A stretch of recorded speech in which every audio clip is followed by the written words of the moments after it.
Okay, our next speaker is Jess Myra. Jess Myra is at the forefront of digital innovation and emerging technologies. And she worked for really cool companies like Nintendo, Nike, Samsung, Michael Kors, EA Sports, IDEO, Twitter, and Google AI. I wish I would have some of these on my list. They're really, really interesting. She is an expert in experience design, and she's taking products from concept to launch. So she knows about the whole process.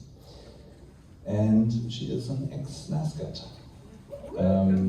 Yeah, but she also has her master's in interaction design from Umer Institute of Design. Good. And to yes. Thank you. Thanks. Alright. Is my time started. Okay, so we have 5 minutes together. At the back, everyone can hear me. I can feel like I can hear my own echo. Yeah, awesome. So I'm going to do something a little controversial. I'm going to talk about how to stop wasting your time in the creative process. And bear with me before we go ahead. That's a preview. I just want to get a show of hands. Who here has worked with some version of the creative process? I know we're a mix of folks. Be a surprise. Yeah, lots of hands, right? And this can take many, many different forms. Yeah, exactly. That's creativity. So that's a conversation for a different time. But you may be asking yourself, well, hey, Jess, you're a designer, right? Aren't you supposed to be advocating for the creative process? Why are you telling us to stop wasting our time? Right? And you're not wrong. It's actually my job to advocate for the creative process. Right? And I've been doing it for a long time, working in 0 to 1 early stage product development initiatives across software and hardware for some of the companies that were mentioned as well. The trick is, this is the reality, is we're actually programmed, right? We're kind of like hamsters in the wheel to do the creative process. And I actually feel like we're a little too good at it. We're almost like the perfect AI, right? We do this a lot. We're really good at understanding the landscape, creating some ideas, developing those, trying a few things out, right? Seeing what sticks, improving what isn't working and making better what is, and kind of going back into that loop. And regardless of what your creative process looks like, the one thing I've learned is this level of iteration is kind of the common denominator. We kind of go back in, right, again and again. Here's the challenge though, is we don't know until we get through that loop of iteration if we've done a good job or not, right? There's a lot of steps along the way because we're trying to ask and answer questions. We're trying to build up confidence levels. We're collecting data and insights, right? So we can understand how our business needs are matching up with what we're learning to kind of come together with the people we're working with to find alignment and like make these hard decisions, right? Here's the trick is that through that process of iterating and all these different steps, there's a lot of churn, right? Some of this is necessary, right? But we're going through the motions and there's a lot of time, a lot of energy, a lot of money that's kind of being wasted in this process, right, as creatives. But here's the thing, is I believe there's a way out of that, right? I believe there's a way that you can stop wasting time in the creative process. And I discovered it by accident. I discovered it by accident creating an innovation framework while I was at Google AI. Okay? And that was happening while I was doing some of this early stage 0 to 1 work, whether creating a new application, developing a new feature, or taking emerging technology like interactive textiles and trying to make that make sense to people.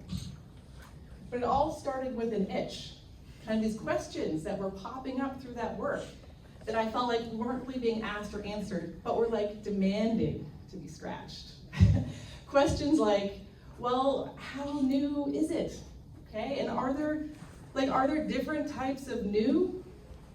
Maybe, right? Or like what actually makes something new? And here's the answer. Human perception is the answer.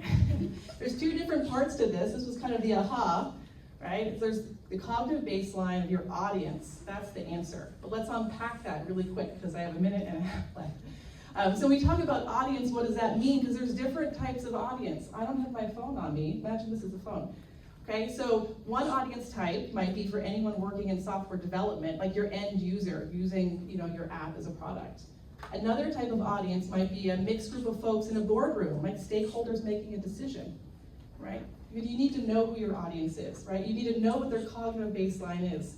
How familiar is the work that you're doing going to be to that audience? How intuitive is it going to feel, right? How unfamiliar, how novel or provocative is it going to come across to them? And if you don't know the answer to that, you should be asking these questions.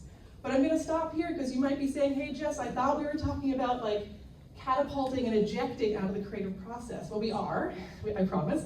So I'm going to tie that back, okay? And we are because this is what I learned, is if you can understand, right, the cognitive baseline of your audience, then you suddenly know how aligned the work that you're doing is to that, okay? And this is why that's important. It's important because if in fact your work is aligned, what you're doing creatively is aligned with your audience, great job. Pat yourself in the back, keep doing what you're doing, right? Sometimes that happens, you got lucky, right? More often than not, it doesn't, right? It doesn't align, and you have the opportunity to eject out of that and stop wasting money and energy and resources. I mean, even all of us together now, I'm at time, I'm wrapping up, I promise. This is a very expensive meeting, right? Thank you all for being here. Right? And this is how you discover if you have an eject button in your process, right? Is it aligned or not, right? The more it's not aligned, right, then you have the opportunity to ask yourself, is that intentional? And if it's not intentional, right, either learn how to close that gap in what you're doing or eject out of it. So this is almost the last slide. Wrapping up, here's the trick, is the creative process, right, it's cyclical. It's designed to keep us in it, right? To go through the motions and go through the iterations. And honestly, this is great, right? I'm not kind of positing we should just kind of throw that out with the trash. Please don't do that, because it does work in a lot of ways. The thing is I want you to kind of keep your eye out, right? Because if you're not looking for the opportunity for an eject button, right, we may be missing out, okay? So if you're working and now you might be kind of aware, and you see this big red flashing button, right? And it says eject, don't press, right? The big red button, we're trained, don't press it. Stay in your comfort zone. I would challenge you, please press the button, okay? Eject out of there, save yourself some time. And if you're looking for a way to do that, to eject yourself out of the creative process, this is one example.